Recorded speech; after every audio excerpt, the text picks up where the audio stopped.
DSC అభ్యర్థులారా, ఇక DSC exam, mega DSC exam జరగడం ఇక లాంఛనమే. దీన్ని ఇంక ఎవరూ ఆపలేరు. ఎందుకంటే మన అభ్యర్థనలు అన్ని అన్ని జిల్లాల్లో అన్ని రాజకీయ నాయకులను కలిసి మనం చెప్పడం జరిగింది. అలాగే కూడా లోకేష్ గారికి ఈమెయిల్స్ ద్వారాగా, అలాగే ట్విట్టర్ ద్వారా కొన్ని వేల మెసేజ్లు మనం పంపించడం జరిగింది. అలాగే డైరెక్ట్గా వెళ్ళి కూడా విన్నయించుకోవడం జరిగింది. కానీ వాళ్ళు మూర్ఖంతో మన అభ్యర్థనను లెక్క చేయకుండా వాళ్ళు ముందుకు వెళ్తున్నారు. అయితే లోకేష్ గారికి సలహాదారులు ఎవరున్నారో కానీ వాళ్ళు రాంగ్ వేలో ఆయనకి ఆ విషయాన్ని చెప్తున్నారు. ఏమని చెప్తున్నారంటే, ఇది అసలు అభ్యర్థులు ఎవరైతే నిరుద్యోగత యువతున్నారో వాళ్ళు చేయించటం లేదు, ఇది వైసీపీ గవర్నమెంట్ డిఎస్సిని ఆపడానికి చేయిస్తుంది అని చెప్పేసి ఆ సలహాదారులు లోకేష్ గారికి చెప్తున్నారంట. అందువల్ల ఆయన ఏంటంటే, వైసీపీ అంటే ఆయనకి వాళ్ళకి రాజకీయ రంగు పులవడం వల్ల ఆయన ఏంటంటే ఇక దీన్ని గట్టిగా పట్టుకున్నారు. ఇది వెనకుండి నడిపిస్తుంది వైసీపీయే. ఎందుకంటే హైకోర్టులో కానీ సుప్రీంకోర్టులో కానీ కేసు ఫైల్ అయిందంటే దాని వెనక వైసీపీ ఉందని ఆయన చాలా బలంగా నమ్ముతున్నాడు అనమాట. అంత బలంగా నమ్ముతున్నాడు కాబట్టి ఇది చాలా ముందుకెళ్తుంది అనమాట. అందుకే ఈ రాత్రి గురువారం అర్ధరాత్రితో 5,77,417 దరఖాస్తులు వచ్చాయన్నమాట. కానీ లోకేష్ గారు ఒకటి ఆలోచించడం లేదు.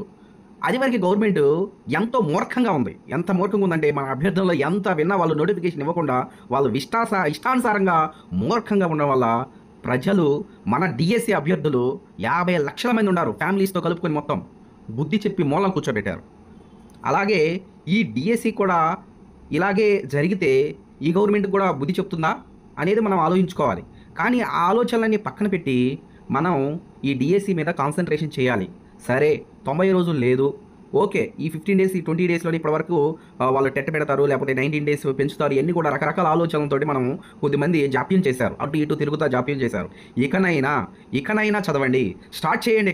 ఇక స్టార్ట్ చేయండి, చదవడం స్టార్ట్ చేయండి. ఇలాంటి డిఎస్సి మరలా రాదు. కాంపిటీషన్ చాలా తక్కువ ఉంది. 2018 డిఎస్సిలో మీరు చూస్తే దగ్గర 7 లక్షల మంది అప్లై చేశారు. అంటే పోటీ విపరీతంగా ఉందన్నమాట. పోస్టులు చాలా తక్కువ ఉన్నాయి. కానీ ఇప్పుడు అలా కాదు, పోస్టులు ఎక్కువ ఉన్నాయి, దరఖాస్తులు చాలా తక్కువ ఉన్నాయి అన్నమాట. ఎందుకంటే చాలామంది కూడా డిఎస్సి వాళ్ళ ఏజ్ అయిపోయి బయటికి వెళ్ళిపోయిన వాళ్ళు చాలామంది ఉన్నారు, చాలా మంది ఉన్నారనమాట. కానీ టెట్ అభ్యర్థులు మాత్రం చాలా ఏడుస్తున్నారండి. ఎందుకంటే వాళ్ళు ఎన్నో ఆశలతోటి బీఈడీ చేశారు, ఎంతో డబ్బులు ఖర్చు పెట్టి. అలాగే బీఈడీ చేశారు, అలాగే డైట్ సెట్ కూడా చాలామంది జాయిన్ అయిన వాళ్ళు ఉన్నారనమాట. వాళ్ళు చాలా ఏడుస్తున్నారనమాట టెట్ పెట్టకపోవడం వల్ల. మరి ఇది ఎప్పుడు వస్తుందో డిఎస్సి, ఎందుకంటే ఇప్పటికే 8 years అయింది. 2018 నుంచి ఇప్పటి వరకు నోటిఫికేషన్ రావడానికి 8 సంవత్సరాలు పట్టింది. ఇక ఇది మిస్ అయితే మా భవిష్యత్తు ఏంటి అనే డైనమాలో ఉండారనమాట. అలాగే మనం చూస్తే మరలా క్వాలిఫై అవ్వని వాళ్ళు కూడా ఒక 3 లక్షల మంది ఉన్నారు. వీళ్ళు కలుపుకొని మొత్తం 5 లక్షల మంది ఉన్నారు. 5 లక్షల మంది వాళ్ళ ఫ్యామిలీస్ మొత్తం కలుపుకొని 15 లక్షల మంది ఉన్నారు. ఈ 15 లక్షల మంది కూడా ఈ గవర్నమెంట్ పైన చాలా కోపంతో ఉన్నారండి, చాలా కోపంతో ఉన్నారు. అంటే మీరు చదువుకునే వాళ్ళకి ఒక 90 రోజులు ఇవ్వండి టైము, ఆ టైంలో టెట్ పెట్టండి, మేము కూడా పోటీ పడతాం, అయితే అయ్యింది లేకపోతే లేదు అన్న ఇదిలో ఉన్నారు. కానీ ఈ గవర్నమెంట్ మాత్రం ఈ విషయానికి రాజకీయ రంగు పులివేసి ఇప్పుడు ఈ ధోరణిలో వెళ్తుంది. మీరు ఇలా చూస్తే గురువారం అర్ధరాత్రితో అప్లికేషన్ ముగిశాయి. అలాగే ఈ నెల 30వ తారీఖు నుండి హాల్ టికెట్స్ కూడా జారీ అవుతున్నాయి. అలాగే మనం కేసు గురించి మనం చూసుకుంటే, మన అమరావతిలో వేసిన ఏపీ గవర్నమెంట్ హైకోర్టులో వేసిన కేసు ఏమైందంటే పెండింగ్లో పెట్టేశారు. దాన్ని పూర్తిగా పెండింగ్లో పెట్టేశారు. అంటే ఈ కేసు మేము వాదించము, గవర్నమెంట్కి మేము వ్యతిరేకంగా వెళ్ళమని చెప్పేసి కోర్టు కూడా ఏం చేసిందంటే పక్కన పెట్టేసింది. అలాగే వీళ్ళు ఏం చేశారంటే టెట్ అభ్యర్థులందరూ కూడా మళ్ళీ సుప్రీంకోర్టుని ఆశ్రయించారు.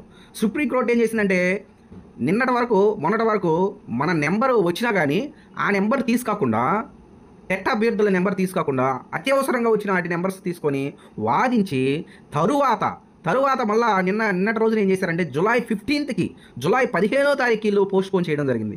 జూలై 15వ తారీఖు అంటే ఎగ్జామ్స్ అయిపోతాయి. ఎగ్జామ్స్ అయిపోయిన తర్వాత అది ఏ ర్యాంక్ వస్తే ఏంటి పరిస్థితి? వాళ్ళు ఏం చెప్తారు, టెట్ పెట్టుకోండి అంటారు. అంటే అప్పుడు ఎగ్జామ్స్ అయిపోయిన తర్వాత టెట్ పెట్టుకుంటే ఏముందంటే, ఈ గవర్నమెంట్ ఇది మొత్తం బీజేపీ టీడీపీ మొత్తం కలిపి ఉన్న గవర్నమెంట్ కాబట్టి వాళ్ళు ఏదైతే చేయగలుగుతారు. మనం అభ్యర్థించాల్సింది లోకేష్ గారిని, సిబిఎన్ గారిని, చంద్రబాబు నాయుడు గారిని, పవన్ కళ్యాణ్ గారిని మనం అభ్యర్థించాలి. కోర్టులకు వెళ్ళడం వల్ల ఉపయోగం లేదు. ఎందుకంటే కోర్టులో కూడా వాళ్ళు చెప్పేదే జరుగుతుంది. సుప్రీంకోర్టు అయినా హైకోర్టు అయినా ఏదైనా సరే మీరందరూ కూడా లోకేష్ గారిని డైరెక్ట్ కలిస్తేనే పనులు అవుతాయి. అయినా ఇప్పుడు ఆలోచన కూడా పెట్టుకోవడం వేస్ట్. చదివే వాళ్ళు ఆల్రెడీ అప్లై చేసిన వాళ్ళు మాత్రం మీరు 19 డేస్ గురించి మీరు ఆలోచించవద్దు, ఎట్టి పరిస్థితుల్లో ఆలోచించవద్దు. ఈ ఎగ్జామ్ ఎట్టి పరిస్థితిలో ఆగదు. ఎందుకంటే ఏపీపీఎస్సీకి సంబంధించిన ఒక ఎగ్జామ్ కూడా పోస్ట్ పోన్ చేయడం జరిగింది. ఎందుకో తెలుసా? ఈ మెగా డిఎస్సి గురించి ఆ ఏపీపీఎస్సీ ఎగ్జామ్స్ను కూడా పోస్ట్ పోన్ చేసి ఈ ఎగ్జామ్ కండక్ట్ చేయడం జరుగుతుంది. ఒకసారి ఆలోచించండి డిఎస్సి అభ్యర్థులారా, మీ యొక్క ప్రిపరేషన్ని స్టార్ట్ చేయండి, వదలొద్దు. ఇలాంటి డిఎస్సి మళ్ళీ రాదు. మీరు చూస్తే మెగా డిఎస్సికి 5.77 లక్షల దరఖాస్తులు, గురువారం అర్ధరాత్రితో ముగిసిన గడువు. ఈ నెల 30 నుంచి హాల్ టికెట్ల జారీ. మెగా డిఎస్సికి 3,35,401 మంది అభ్యర్థులు దరఖాస్తు చేశారు. దరఖాస్తు గడువు గురువారం అర్ధరాత్రితో ముగిసింది. దాంతో అన్ని పోస్టులకు కలిపి 5,77,417 దరఖాస్తులు వచ్చాయి. అత్యధికంగా ఉమ్మడి కర్నూలు జిల్లా నుంచి 39,977 మంది దరఖాస్తు చేయగా, అత్యల్పంగా కడప జిల్లా నుంచి 15,812 మంది దరఖాస్తు చేశారు. ఇతర రాష్ట్రాలకు చెందిన వారు 7,159 మంది దరఖాస్తు చేశారు. ఈ నెల 30 నుంచి హాల్ టికెట్ల జారీకి పాఠశాల విద్యాశాఖ కసరత్తు చేస్తుంది. ఈ మెగా డిఎస్సిలో మొత్తం 16,347 పోస్టులు భర్తీ చేయనున్నారు. కంప్యూటర్ ఆధారిత పరీక్షగా జూన్ 6 నుంచి జూలై 6 వరకు నిర్వహించనున్నారు. మీరు క్లియర్గా ఇక్కడ చూడవచ్చు ఏ జిల్లాకి ఎంతమంది అభ్యర్థులు దరఖాస్తులు పెట్టుకున్నారో మీరు క్లియర్గా ఇక్కడ చూడవచ్చు.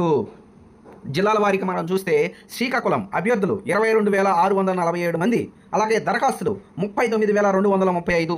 విజయనగరం 18,000, అలాగే దరఖాస్తులు 31,038. విశాఖపట్నం 29,779, అలాగే దరఖాస్తులు 49,658. తూర్పుగోదావరి జిల్లా 38,617, అలాగే మనం దరఖాస్తులు చూస్తే 63,004. పశ్చిమ గోదావరి 25,750, అలాగే దరఖాస్తులు చూస్తే 42,466. కృష్ణా చూస్తే 19,953, అలాగే దరఖాస్తులు చూస్తే 35,220. గుంటూరు అభ్యర్థులు చూస్తే 25,067, దరఖాస్తులు చూస్తే 43,570. ప్రకాశం జిల్లా 21,046, అభ్యర్థులు 35,095. నెల్లూరు 15,993, అలాగే 28,772. అలాగే చిత్తూరు 26,501, 45,221 అభ్యర్థనలు. అలాగే కడప 15,812, అలాగే దరఖాస్తులు 29,915. అనంతపురం 29,078, అలాగే దరఖాస్తులు 50,475. కర్నూలు 39,997, దరఖాస్తులు హైయెస్ట్ 73,605. ఇతర రాష్ట్రాల నుండి 7,159, అలాగే దరఖాస్తులు 10,143. ఇక లాంఛనమే. ఇక మీరు ఆగకండి, స్టార్ట్ చేయండి, చదవడం స్టార్ట్ చేయండి. ఈ గవర్నమెంట్ ఇక వినదు. ఏపీపీఎస్సీ కూడా పోస్ట్ పోన్ చేసుకుందంటే, కోర్టులో కూడా అన్ని విధాలుగా సక్సెస్ అయ్యిందంటే ఇక డిఎస్సి లాంఛనమే. ఇక ప్రిపరేషన్ స్టార్ట్ చేయండి. Thank you.